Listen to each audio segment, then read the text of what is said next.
Timurandasya Gyananjana Salakaya Chaksurmilitam Jena Tasmai Sri Guruve Namaha Bandeham Sri Guru Sri Jatapada Kamalam Sri Gurun Vaishnavangscha Sri Rupam Sagrajatam Sahagana Ragana Tang Vitang Tang Sajivam Sadvaitam Savadutam Parijana Sahitam Sri Krishna Chaitanya Devam Sri Radha Krishna Padan Sahagana Lalita Sri Vishakhan Vitangscha Ananda Lila Maya Vigrahaya Himava Divyachcha Visundaraya Tasmai Mahaprema Rasa Pradaya Chaitanya Chandraya Namo Namaste.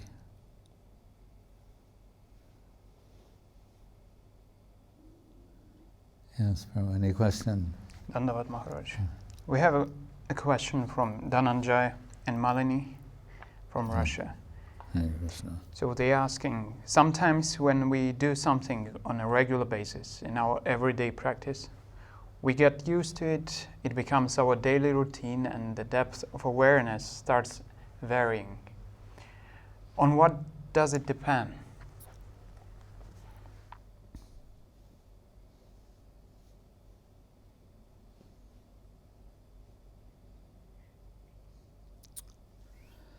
You can't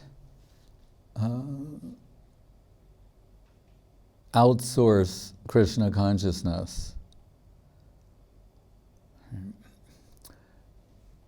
There's not someone else who can be Krishna conscious for you. I mentioned the other night when came to record Babaji Maharaj, and he said the important thing is that you chant Hare Krishna. Don't you be so overly concerned with my taking of Krishna Nam. You must take Krishna Nam. So it's up to each individual practitioner. And we were just mentioning about someone being naturally curious, interested, how much personal interest is there, genuine interest. It's one thing, the rote recitation of things on a daily basis, but how much individual hunger is there? If we take it away from Krishna consciousness for a moment, you can see in any other thing, there's a similar situation. Someone goes to work and does the same job every day. Someone cooks and cooks similar things every day. Right? Someone, whatever it is, athletes, they have to do certain practices every day to stay in shape. It's part of discipline. And they know that it's difficult to do those things. They're not always inspired to do that, but they force themselves to do it, knowing that if they don't do it, they will fall out of shape and not be prepared or suited, what's the other words, for the task at hand, right? They know that. So they push on. These pursuits often dictate their diet, sleep patterns, what time they get up in the morning, diet, social life. Everything is dictated by this pursuit. And it's not that at every moment they're enlivened. Right? I mentioned the girl from Izhevsk who won the gold medal in Korea in the Winter Olympics. She was 15. At one point, she's missing her parents, maybe her schoolmates, she wanted to leave and go home.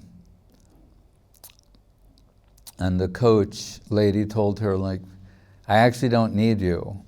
She had another girl who was number one and who would be number one. She said, it will be beneficial for you to be here, but I don't need you.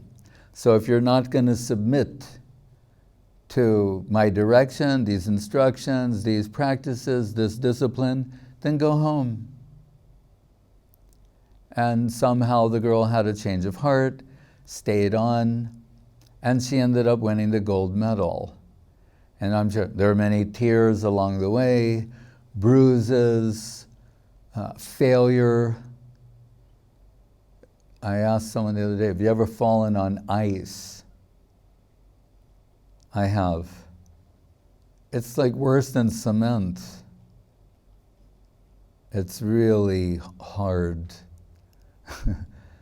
And having fallen on ice, to get back up and try again.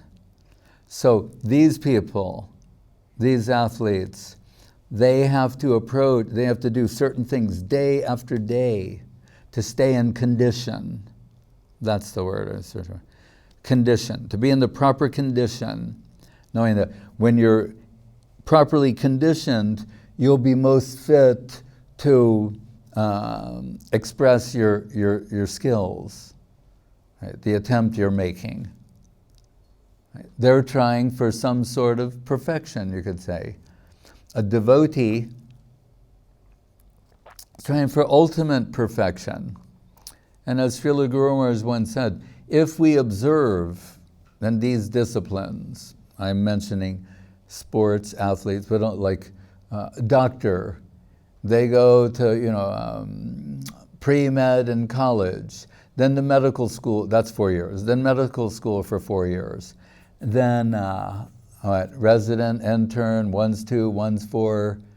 If you're going to be a surgeon, you don't become a surgeon until you're around like 35. Right? Sleep deprived, eating horrible food, being on call at any time of day or night. They make these sacrifices to achieve this position.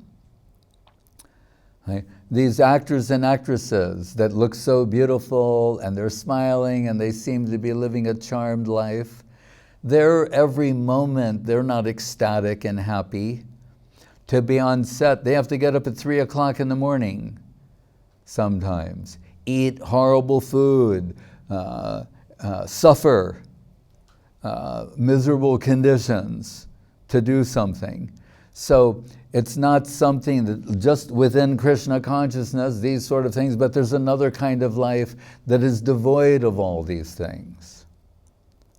So Guru Maharaj, his point was, he said, if you examine, and whether it's business, the head of Twitter, Jack Dorsey, the other day they found out he eats 1 meal a day, and he fasts on the weekends. And he gets up and takes like cryogenic, like cold baths. And he does this every single day, he says, to stay fit for what he needs to do. Right? So Guru Maharaj said, in all these fields, you see that there's a certain amount of, first of all, dedication to a particular end. Right? They're moving in a particular direction. There's a goal, prayojan. There's a fruit, at the end of this pursuit. Right? Whatever it is, whatever field it is, and it requires, so there has to be that commitment to that, right? And a willingness to sacrifice oneself to that end. Right? We know in every one of these fields, they do things that are repetitive. How to do something that is repetitive and remain interested in that, or curious, about it. So, Srila Guru Maharaj says, if all these fields require this level of self-sacrifice and discipline and self-giving, then in the pursuit of Krishna consciousness, should it be, say, equal to that, at least? Or should it be more? The finite's going to meet the infinite. We hear Sri Krishna Karshini Chasa from Srila Rupa Goswami that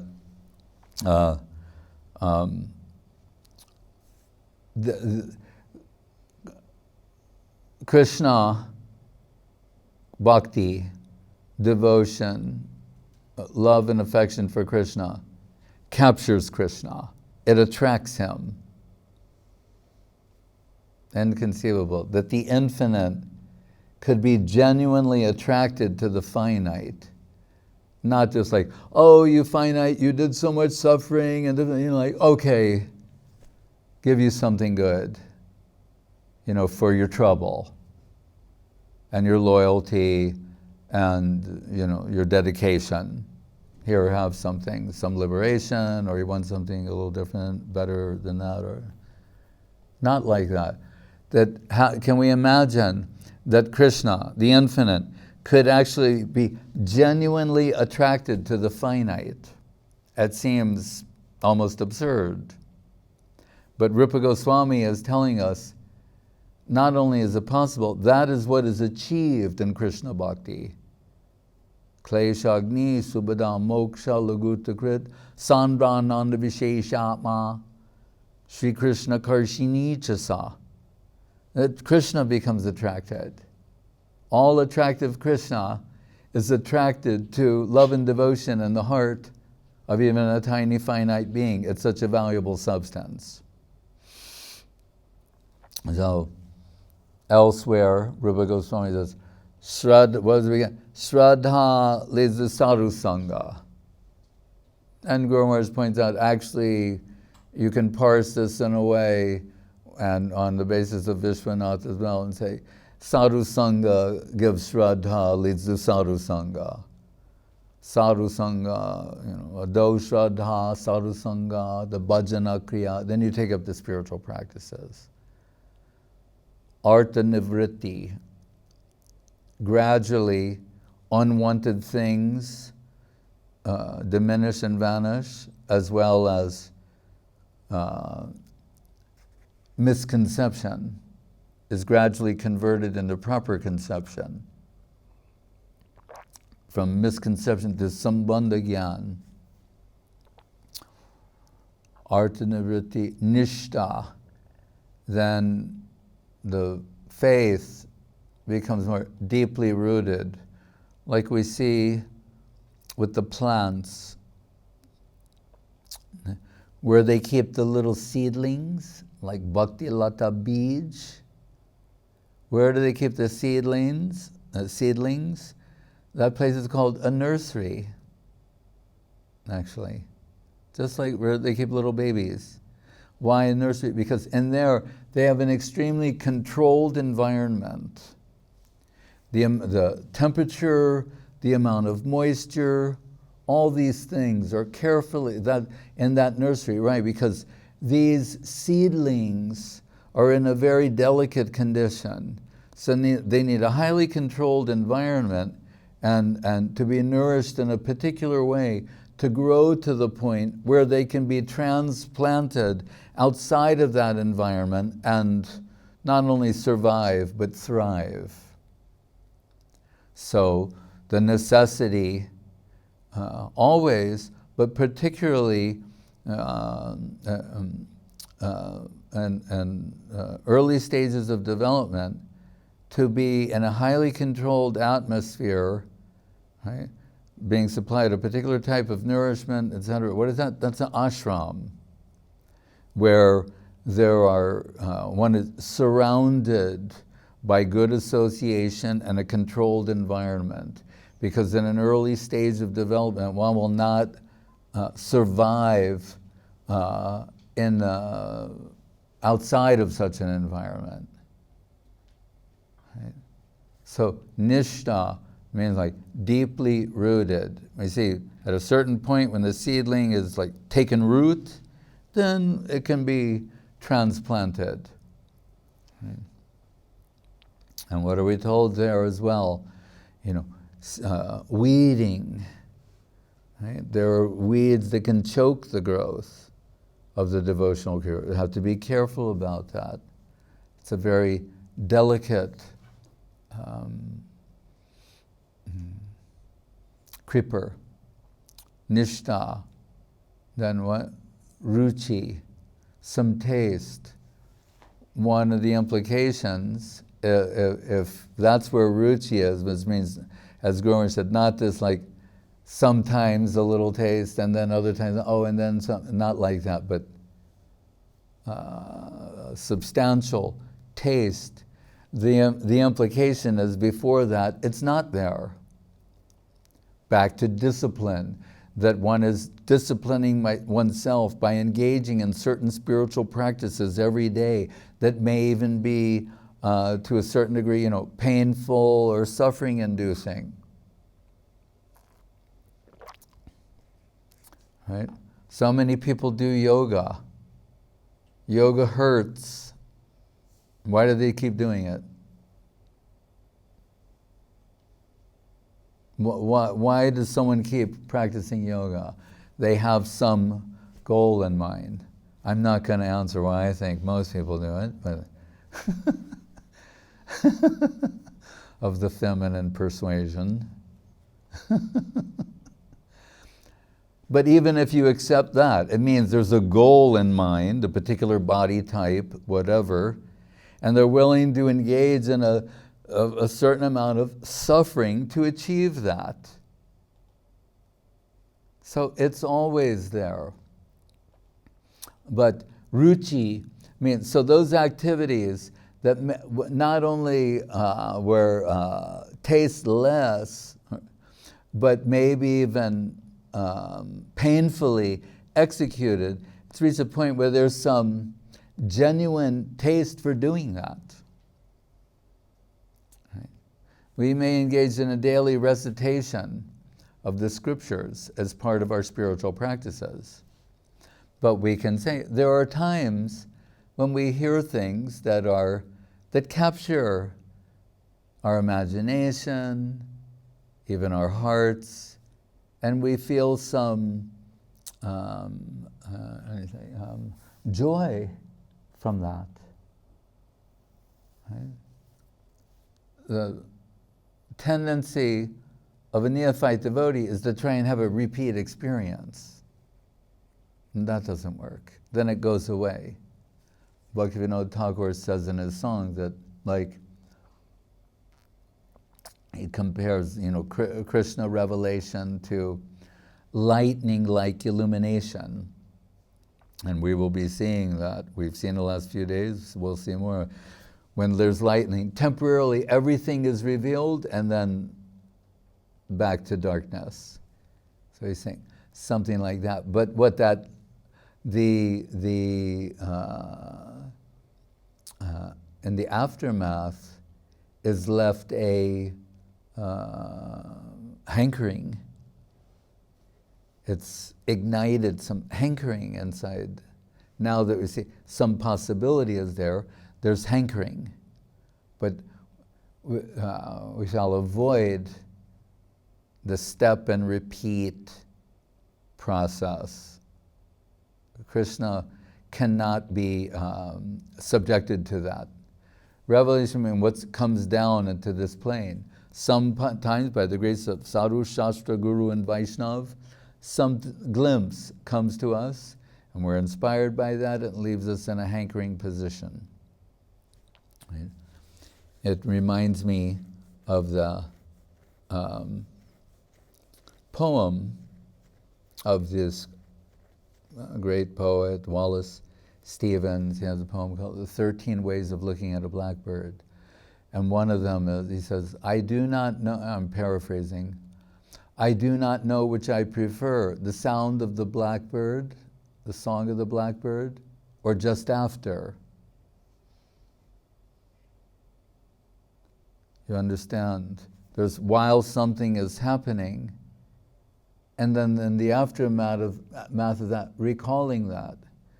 So Krishna consciousness moves along similar lines. And in fact, we say of the two, the after, that leaves one in a hankering position, separation. Separation, absence makes the heart grow fonder. Separation makes the heart grow fonder.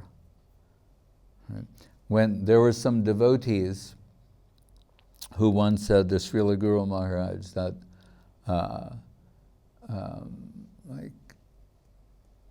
I forget their exact words, but it was along the lines of, they're dutifully reading the Bhagavatam, but it's no longer an enlivening experience for them. And,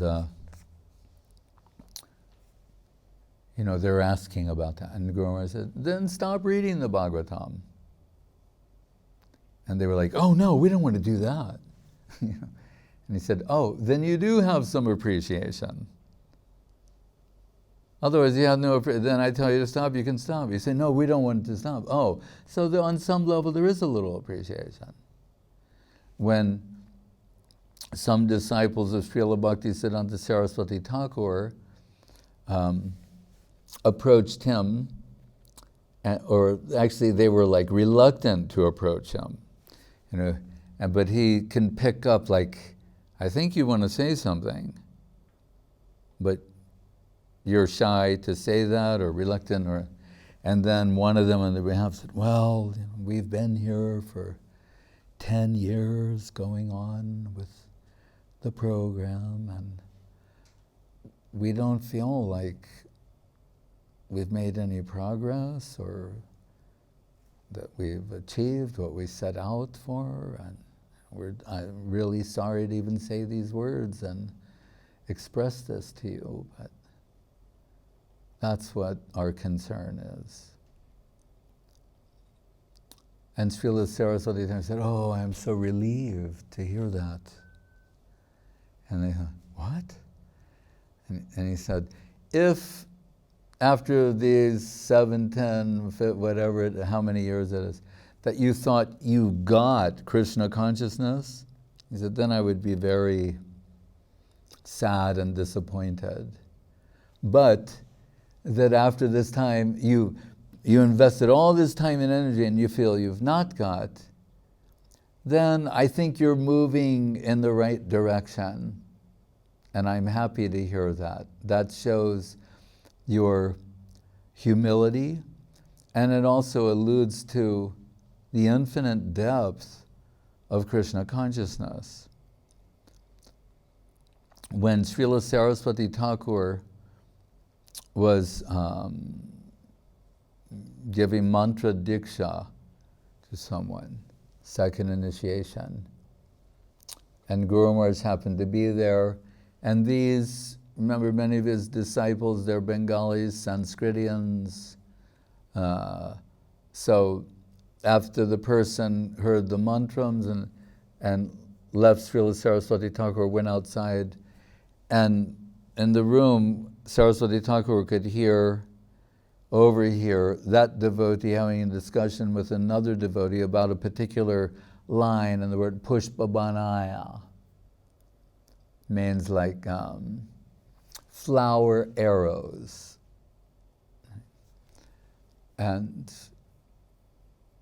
Guru Maharaj said, Saraswati Thakur had this painful look on his face, and he said, I have been trying to offer flowers to the holy body of Krishna for so long, and as yet I am unsuccessful. And he said this so long was as if to say for innumerable lifetimes. He said, as yet I am unsuccessful. Now, hearing that,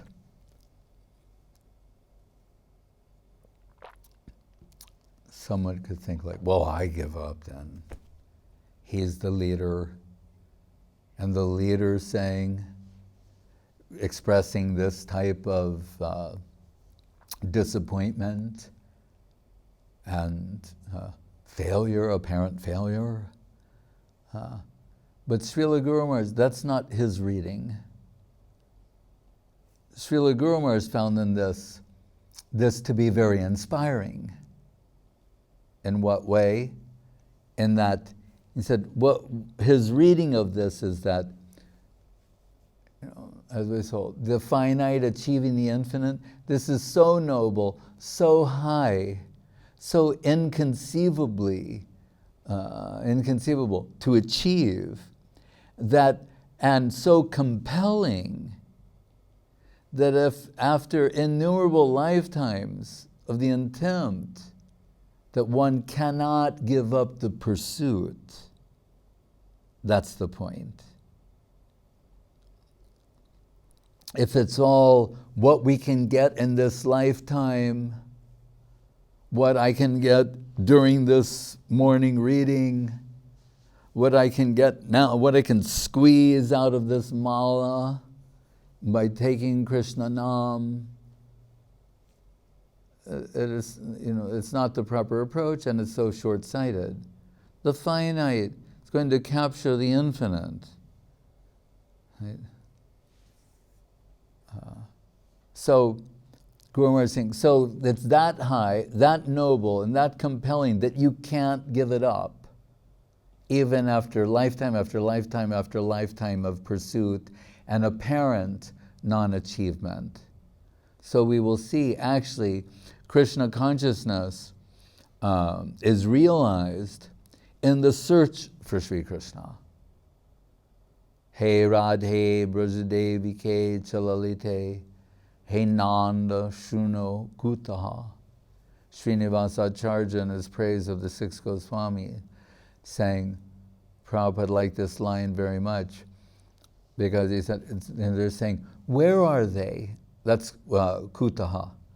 Hey Radhe, Brajadevi Ke, Chalalite, Radharani, Lalita, Chalalite, Hey Radhe, Brajadevi Ke, Chalalite, Hey Nanda Shuna, the son of Nanda, where are they? Are they on the banks of Radha Kunda? Are they in Govardhan? They're searching. Right? One of the main chapters of the Panchadhyay, 5 chapters, Rasa Lila, and the 10th canto, is the Gopi search for Krishna. And the Gopi Gita, the beautiful songs that are expressed by them in their search for Sri Krishna. Right. So,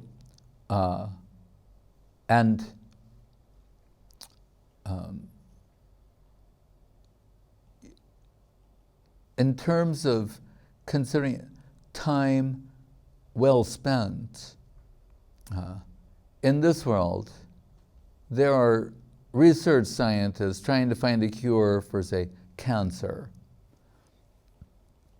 Right? And they're so obsessed with this pursuit that it just dictates their lives. Right? They're always thinking about this. They may even appear to be absent-minded to other people. They have families, obligations, everything else that everyone else, but they're obsessed with this particular pursuit. And someone could point out that, as of this moment, there is no cure for cancer. Right? Yet there's all this research going on, and people doing that, the 4 years college, 4 years medical, all of that to try and find this cure. They've spent their lifetimes doing it. And it means also, in as much as there's not been a cure, that means one failure after another, another attempt, and still they have not found a cure. And if you said to one of those research scientists that, oh, you've wasted your life and your time and your energy. Right? They'll say, no, this is so important, it's such a noble pursuit. These words come again. How high, how noble it is to dedicate yourself to this pursuit, for the benefit of others, that they, even though they have failed repeatedly to find that, they still consider it worth pursuing. Right? And people will admire them for that. So that's for a cure for cancer, right? And we're talking about a cure for material existence, right? And not just a cure for material existence and the mukti, free from negativity concept, entering a neutral position, but entrance into the positive serving domain.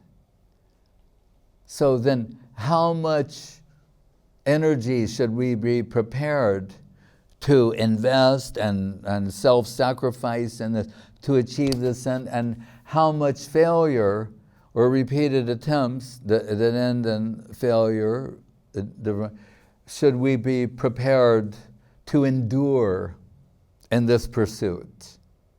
Right? Depends on how committed one is to that. Right? If you, in art, if someone said like, oh, we're looking at the same old paintings over and over, like maybe someone works at the Uffizi Museum in Italy, and I work here every day, see these things every day. It's like wallpaper to me. Right? There's someone else that will make them cry.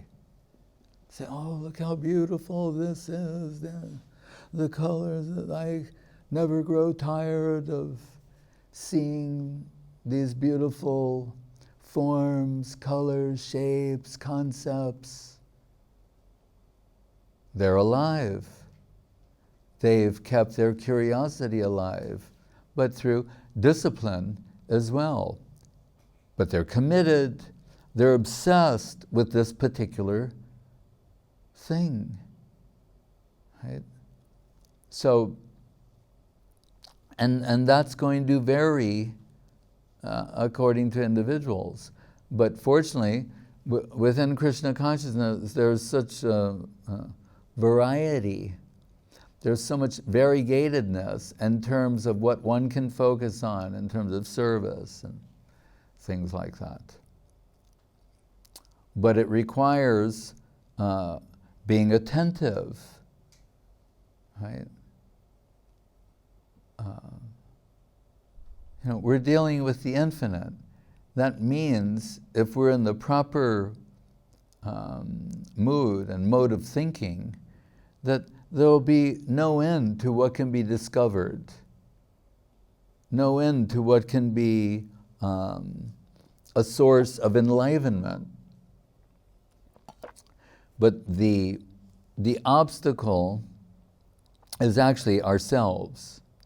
Complacency, stereotype, thinking that we know it, as Saraswati. If you said you knew what it was, then I would be disappointed. Guru Maharaj goes so far as to say that if you think you know what Krishna consciousness is, or you've achieved that, he not only says like that's not healthy or it's unhealthy, he says if you think like that, you're finished. Those are his words. You're finished. So we find, as we speak about the infinite, you go to approach Krishna, something new to be realized, Navayovana. Read some particular part of the Bhagavatam, some particular pastime, and it's as if you think, no, I read this before. Oh, but new things are coming. Why didn't I notice these things before? Right? Because it's something alive, living and growing. And on this subject of self-sacrifice, we shouldn't think, oh, that's for the neophytes. They're because they're crude, they're raw, they need to be refined, so they're being told these things. But we hear in that Bhagavatam, that Kasyana Bhavo Shadchadeva Vidmahe Tavangri Renus Parasha Dikara Yadvanchana Sri Lalana Charatapo Vihaya Kaman Suchiram Jitamrita. The wives of Kaliya, after Krishna's lotus feet pummeled the heads of Kaliya, pulverized the rubies on his head and the ruby powder that made the Jamuna rosé, and knocked all the poison out of him and knocked the sense into him, and he achieved Vaishnavata on account of this, and his wives were astonished to see this transformation. They're offering prayers. And in this prayer, they're saying, Yadvanchana Sri Lalana Charatapo Vihaya Kaman Suchiram Dritam Brita.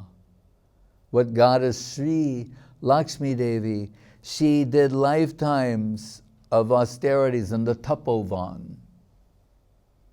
Tapovan means the van where you do tapa, the forest where you do austerities.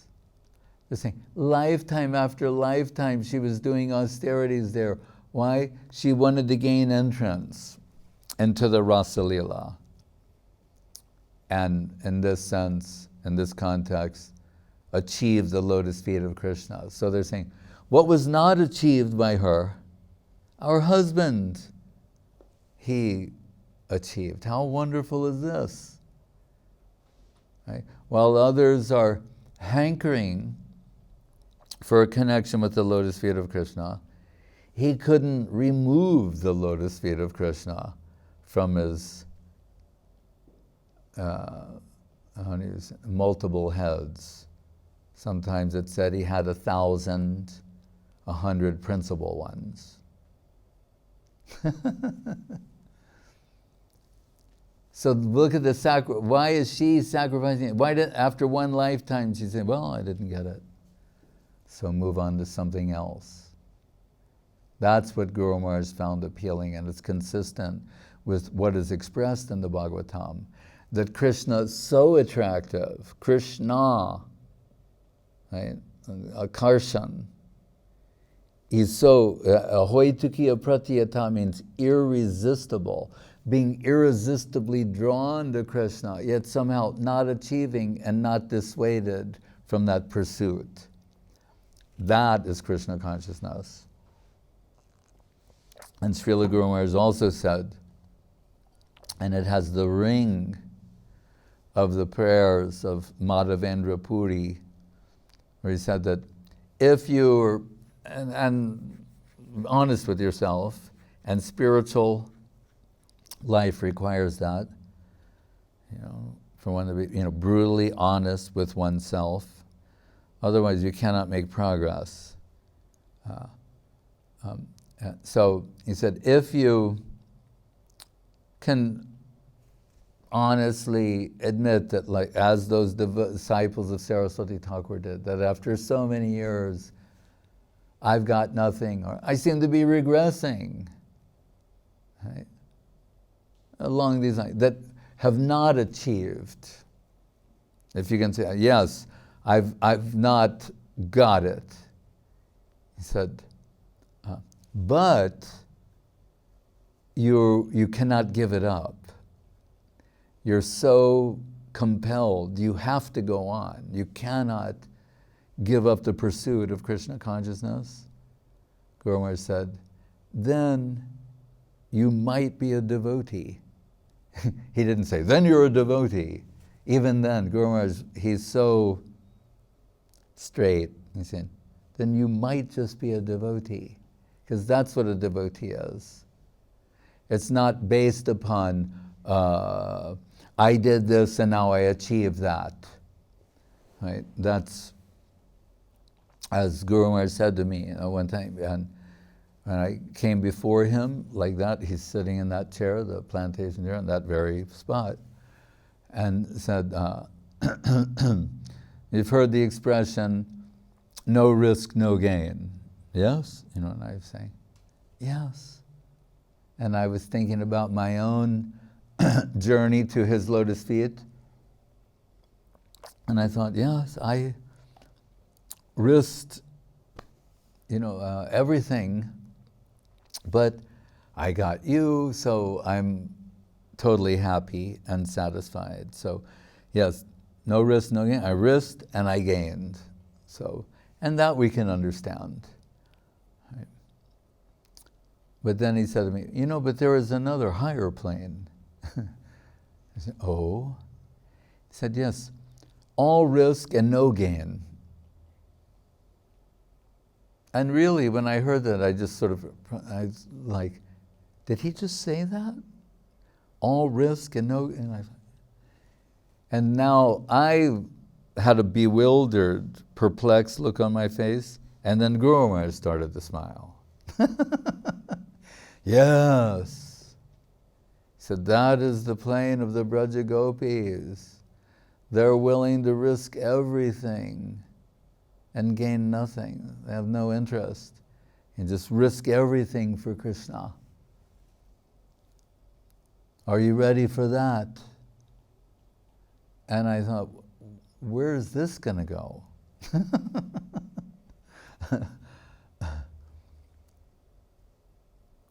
And then he began to explain more, saying that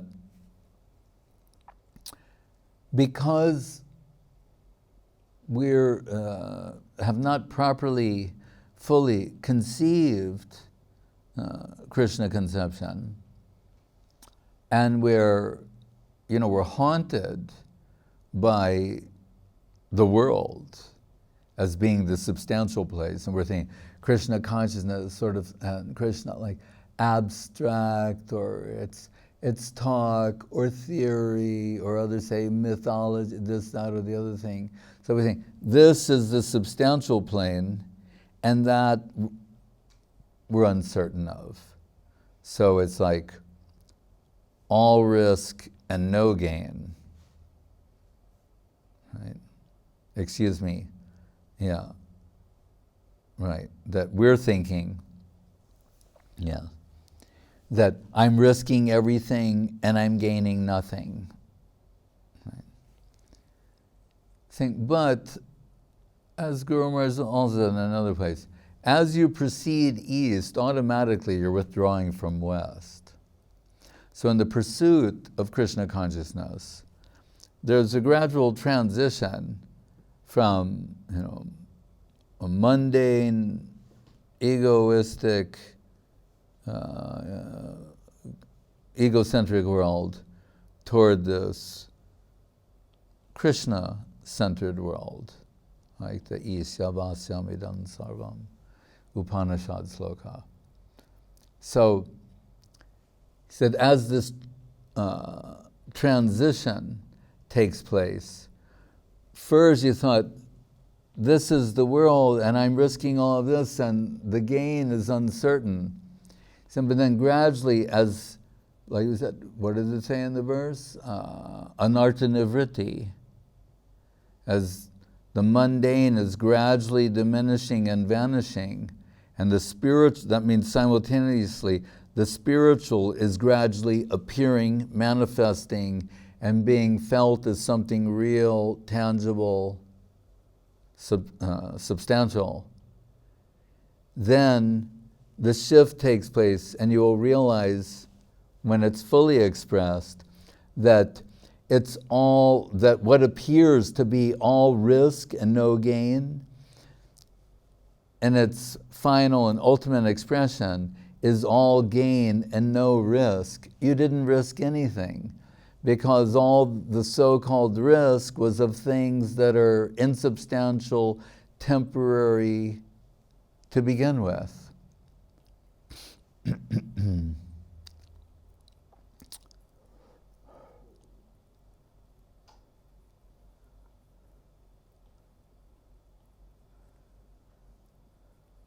So Srila Guru Maharaj, he could approach the Ramananda Sambad year after year, his entire life, and extract something new from there. Because it's living. That means it will show new color, new character. That means his Krishna conception is a living one. Right. So it's showing new color, new qualities, characteristics, and therefore enlivening, invigorating. If we allow ourselves to become complacent and a stereotype of what it is to be there, then gradually we will become diseased, right? Like when I had a few moments of serving Srila Prabhupada in his quarters in New York and privately, and he kept asking me questions. It's interesting. He knew somehow that I knew more or less everything that was going on there. And so he got all this information out of me before the leaders came in and lied. Or maybe that's too harsh a word, or, omitted certain things, He realized somehow, like, oh, Krishna's arranged this boy to come and like fill me in on everything, so then when they all come in, I'll already know what's going on here. But he also expressed some interest, and what I was doing personally, and one of the things I mentioned besides working for ISKCON Press was preaching to Indians in the New York area with a partner. And that he was kind of interested in to hear about what it was like. And I told him a few examples. But when I said, but Srila Prabhupada, sometimes, it's difficult to preach to them because they think they already know these things. And I said, one man said, oh, I know what is Krishna. And he liked that. And then I remember, because he was eating, and he threw his head and he said, that is their disease.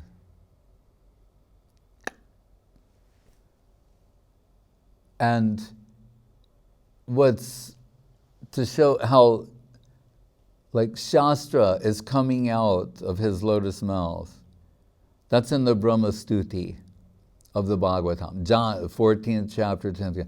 Janantu eva janantu kimba hutya name prabho manasu vapaso vaibhavam tava gotra. Where Brahma says, others, janantu eva jan, they may say they know you.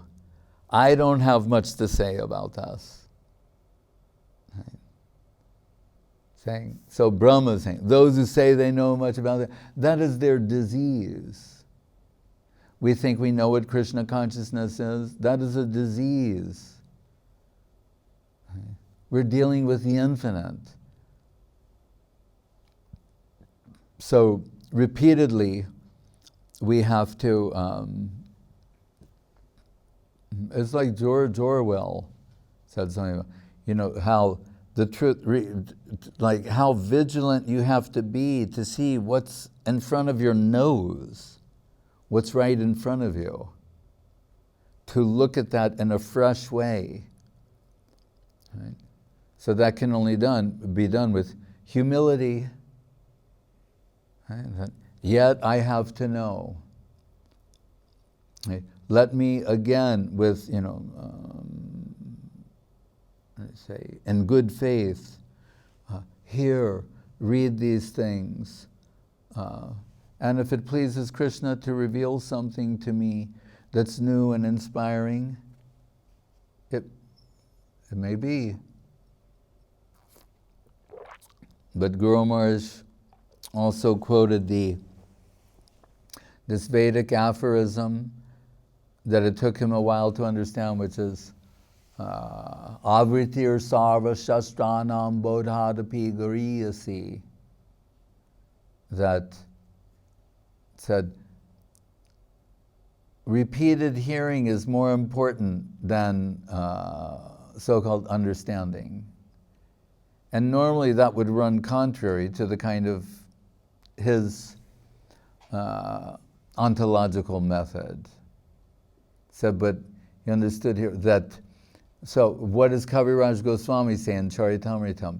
Repeatedly hear this with faith. Faithfully hear this repeatedly, and it will be revealed to you. That kind of thing. Shraddhan vato anushranayad atavarnayedyak. And how much faith we have to have in Guru and Vaishnav, and not our own assessment of things. Then we put ourselves in a position of being what Gurudev called fit receivers. Become a fit receiver. How do you become a fit receiver? By placing all your faith in Guru and Vaishnav, and not your own mental, intellectual, or experiential capacity. I mean, today's the disappearance day of Srila Abhiram Thakur, who is one of the Dwadasha Gopals who descended with Nityananda Prabhu. That means, Dwadasha means 12. So there are these 12 cowherd boys, principal, many descended, but there are 12 principal cowherd boys surrounding Nityananda Prabhu. And of them like Subal and Sridham, and he is said to be Sridham. You always hear Subal, Sridham, like Lalita Vishaka, Subal, Sridham. And they're the followers of Nityananda, the Avadut, Savadutam, we say in the prayer.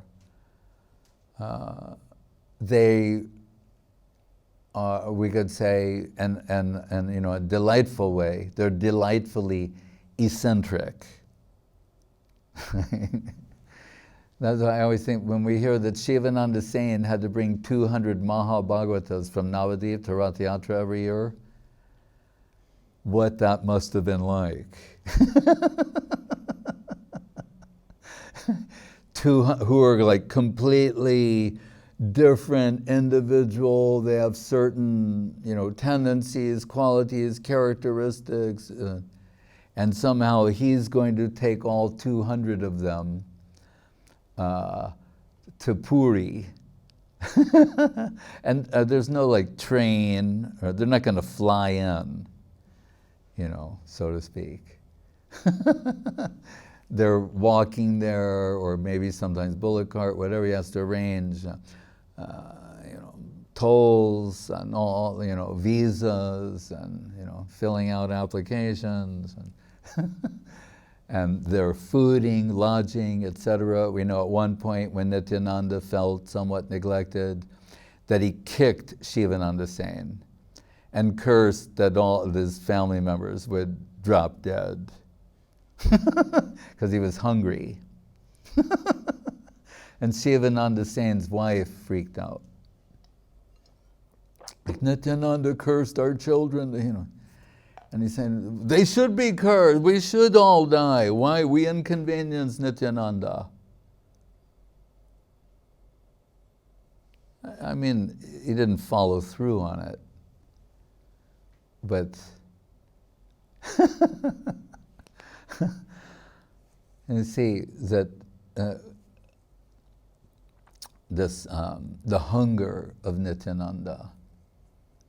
But so Abhiram Thakur, one of those 12 cowherd boys who descended, and some tree in connection with Krishna, he converted into a flute but not like a branch of a tree, but the trunk, a tree trunk. Like we've seen here recently, the storm, where whole trees fell down. So if you want to understand something about the strength of Abhiram Thakur, that tree trunk that he used as a flute and could twirl, and it said that it would require 64 men to lift it. But he could play with that. Right? And he was a grihastha, and he had a whip known as Jai Mangal, part of his divine paraphernalia, and that if he would whip someone, they would get Krishna Prem. And he may have even whipped Srinivasacharya. And his wife intervened and said, "The boy cannot handle so much Krishna Prem. Prabhu, stop," you know.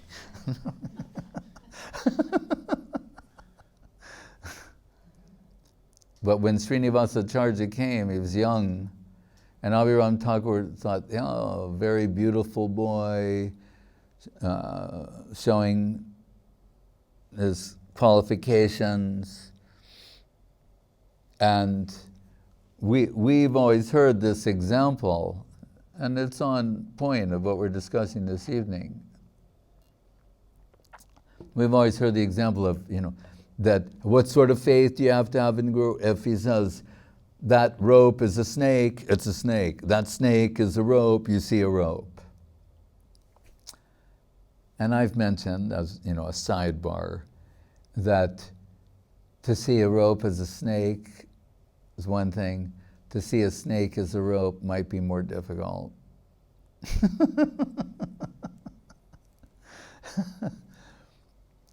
But Abhiram Thakur did that to Srinivasacharya to test him. And he passed in flying colors. And Guru Maharaj makes a point. In other words, and here's where it becomes not, merely a story or, a delightful story or surprising, unusual type of story. As Guru Maharaj is extracting that, saying that we have our individual experience of things, right? And each one of us thinks in varying degrees that we know something, we've learned something. Everybody is somewhat proud of what they know and what they've experienced. Every last person. Right? Even a child. Right? So then you come in connection with Guru and Vaishnava, Sadhu, Shastra, Guru, Vaishnava. That needs to be left behind. It's an obstacle. It will not be helpful.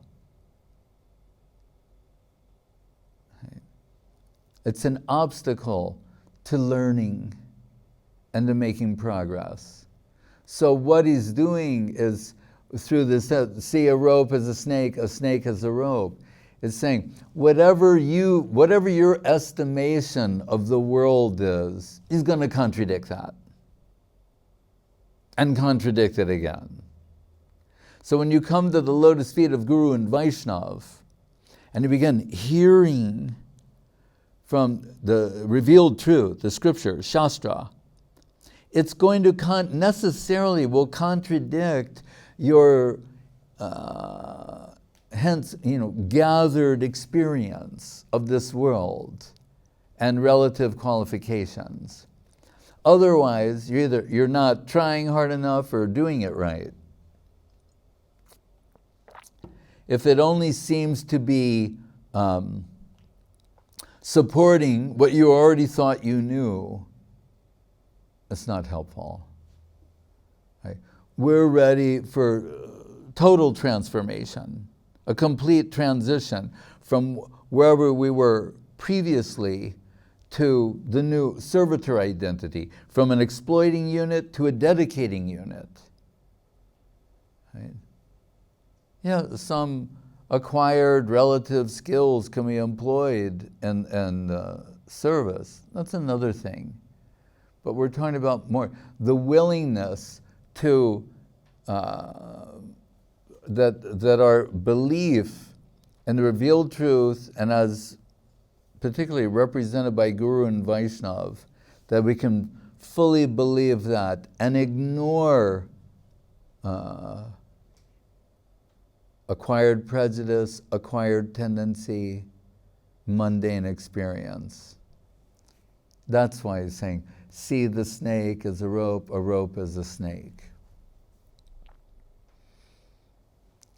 So, in the Bhagavatam, and it's echoed again in Charitamritam, sloka is there, Tvam bhakti yoga paribhavita hrit saroja ase shuteksita pato nanunata pungsang. It's very beautiful because it's saying, according to how the devotee conceives, the Lord appears on the lotus of their hearts. Nishna ruchi, ashakti, bhav. To continue that, once there's some ruchi, real ruchi, sustained relish, taste, then there's an attachment to that cannot be broken, right? That further developed blossoms, flowers. So what was the bij, bhakti lata bij, implanted in the heart was seeded with Krishna conception. Right? And it's not something for it, it's innate. Right? But there's a process to achieve that which is innate. So seeded, Krishna conception is seeded in the soil, the consciousness of that disciple. But at this stage, and Bhava Bhakti is blossomed. And what does Guru Maharaj say? Like a flower, it has some enchanting aroma. Then the inconceivable of inconceivable things, the infinite Krishna is attracted to the devotion from the heart of that finite soul. He's genuinely attracted. Sri Krishna Karshini Chasa. So, and why am I saying this? Because, what did I say before? Forget everything you knew before. Complete Yes, transformation. the required from exploiting unit. To a dedicating unit. We're trying to transition from the exploiting tendency to transition that, converted into dedicating, self-giving, as opposed to self-absorbing and consuming. So that means, I'm saying that verse, Tvam Bhakti Yoga Paribhavi, what is it? Yeah, this is what I say. Shutekshita, Tvam Bhakti Yoga Paribhavita Hrit Saroja. That Hrit Saroja means the lotus of the heart. Ase Shutekshita Pato. That's the point. Shruta Ikshita. Ikshita Aksha. That means the eyes, seeing. And saying on this path, you see by hearing. That's what it means. Hearing from that source, then you're seeing whatever it is before you. Right? That's what it means. We're hearing the revealed truth from Guru and Vaishnav and reconceiving what is before us. And that requires constant vigilance, right? And avoiding complacency. Right? So lastly, I'll just say, it reminds me when Srila Prabhupada began the Krishna consciousness movement, it's Western transplantation, and he was in New York, and he was years later reflecting back on it, his chanting in Tompkins Square Park with the mridanga and the kartals, and getting all, the local beatniks, hippies, to join in. he once said something I found very interesting. He said, my chanting of Krishna Nam and his reading the books, he said, is not dependent upon the reaction that I get from others. This is what I normally do. I like doing this. So in other words, it's not that, if there's some people there, then he's chanting, no people there, then he's not chanting. No, he's chanting. He's taking Krishna Nam anyway, engages in Krishna Kirtan. He's reading Chaitanya Charitamritam on the ship on the way over. Why? What does he say there? Daily I am relishing the nectarine of Sri Chaitanya Leela, which is the source of my all vitality. So in the midst of the ocean, really that's like being in the middle of nowhere, literally. And if you saw it from space, you would see the boat would look like a speck in the middle of this giant ocean, and on that, so there, no surrounding, reinforcing environment of Vrindavan that he just left. The middle of the ocean, on this little speck boat, in a room in there, what is he doing? He's reading Chaitanya Charitamrita, and he said, daily I'm relishing the nectarine of Sri Chaitanya Leela, the source of my all vitality. He's saying, this is where I get life. This is what keeps me enlivened. He is extracting from there, like a bee, like Guru Maharaj says in that sloka at the end of Chaitanya Charitamrita, Prapanna Jivanamritam.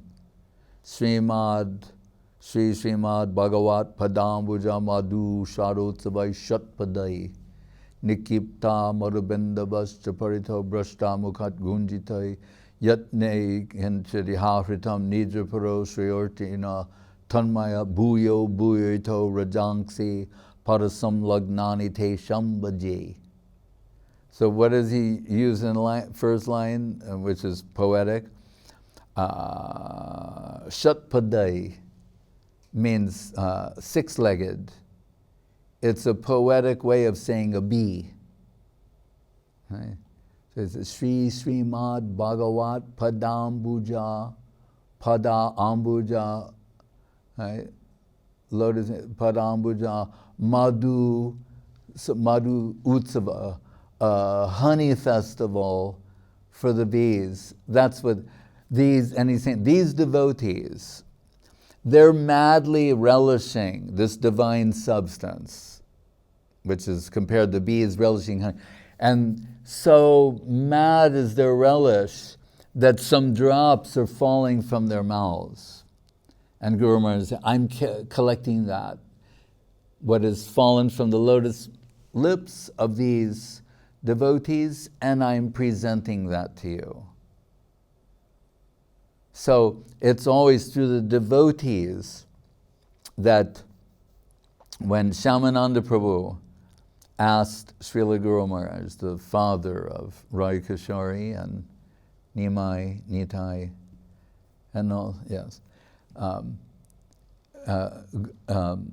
talking about, Krishna Bhakti Rasa Bhavita Kriyatamriti Katopina Labyate Tatra Lolam Bulyam Ekulam Janmakoti Sukritarana Labyate. So you won't get this after 10 million verses of doing the right thing, but how there has to be loyam, some genuine hunger, hankering. So Shyamananda Prabhu said, how to get that hunger? And Guru Maharaj said, associate with the hungry. With you're kind of blasé, and then you're around some people who are really, like salivating. They're so eager, they're so hungry, right? And they're describing their anticipation. That will awaken hunger in you. So if we've become blasé, it's through superior association that we can be reinvigorated. Right? Always through association, superior association. Sadhu Sangha Satovare. Hare Krishna. Hari Haraya Namo Krishna Yadavaya Namaha. Hari Haraya Namo Krishna Yadavaya Namaha.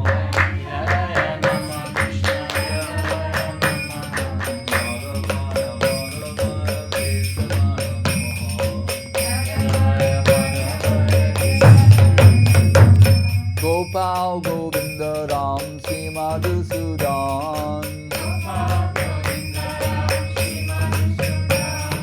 Giridhari Gopinath Madana Mohan Sri Chaitanya Nityananda Sri Advaita Chandra Garadhara Srivasadi Gaura Bhakta Vrinda Jai Rupa Sanatan Bhatta Raghunath Sri Jiva Gopala Bhatta Dasa Raghunath Echai Gochai Kori Charana Bandhan Jaha Hoite Vignanas Abhishta Puran Echai Gochai Jarmui Tarodan Kansavara Padarenu Mora Panchagras Kandera Charana Sevi Bhakta Sanevan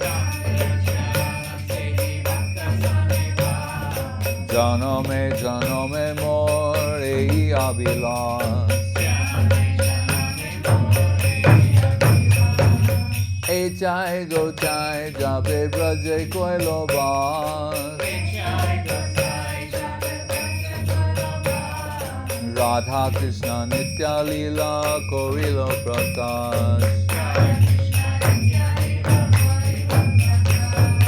Anande Boro Hari Bhaja Vrindavan Sri Guru Vaishnava Pade Majai Aman Sri Guru Vaishnava Pad Padma Koriyas Harinam Sankirtan Koe Narotamadan Hare Krishna Hare Krishna Krishna Krishna Hare Hare Hare Krishna, Hare Krishna, Krishna Krishna, Hare Hare. Hare Rama Hare Rama Rama Rama Hare Hare Hare Rama, Hare Rama, Rama Rama, Hare Hare. Hare Krishna Hare Krishna Krishna Krishna Hare Hare Hare Krishna, Hare Krishna, Krishna Krishna, Hare Hare. Hare Rama Hare Rama Rama Rama Hare Hare Hare Rama, Hare Rama, Rama Rama, Hare Hare. Jai Gaur Hari Bo Hari Bo Hari Bo Gaur Hari Bo Jai Gaura Hari Bol, Hari Bol, Hari Bol, Hari Bol. Jai Gaur Hari Bo Hari Bo Hari Bo Gaur Hari Bo Jai Gaura Hari Bol, Hari Bol, Hari Bol, Jai Gaura Hari Bol. Jai Surabhiram Thakur Tirobhav Mahamahotavati Ki Jai Jai Om Vishnupad Paramahansa Parivrajaka Acharya Sutara Sadashri Srimad Srila Bhakti Sundar Govinda Dev Goswami Maharaj ki jai. Jai Om Vishnupad Srila Bhakti Rakak Sridhar Dev Goswami Maharaj ki jai. Bhagavan Srila Bhakti Siddhanta Saraswati Thakur ki jai. Jai Saparikar Shri Shri Guru Gauranga Gandharva Govinda Sundar Jiu ki jai. Shri Giriraj Govardhan ki jai. Shri Rupa Nuga Guru Varga ki jai. Namacharya Srila Haridas Thakur ki jai. Shri Krishna Chaitanya Prabhu Nityananda Shri Advaita Gadadhar Shivasari Go Bhaktivinoda ki jai. Shri Shri Radha Krishna Gop Gopinath Shama Kunda Radha Kunda Giri Govardhan ki jai. Vrindavan Dham ki jai. Navadip Dham ki jai. Shri Chaitanya Saraswat Mat ki jai. Shri Gupta Govardhan ki jai. Ganga Devi Jamuna Devi Bhakti Devi Tulsi Devi ki jai. Om Vishnupad Vishva Varenya Sri Lahisi Bhaktivedanta Swami Prabhupada ki jai. Shri Chaitanya Saraswat Madhacharya Vrinda ki jai. Jai Srila Bhakti Vimal Avadut Maharaj ki jai. Seva Vrinda ki jai. Samaveda Bhakta Vrinda ki jai. Nitai Go Primanande. Srila Bhakti Sudhir Goswami Maharaj ki jai.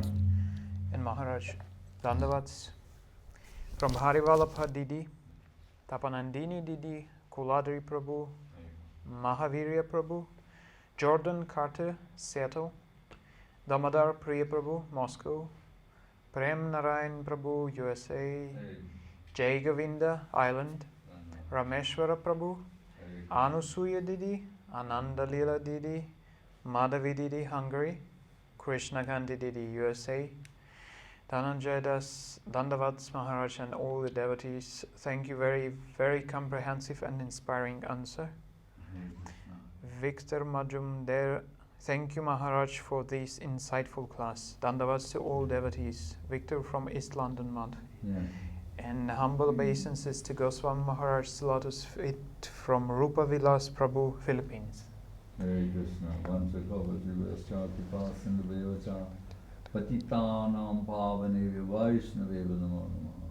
Hare Krishna.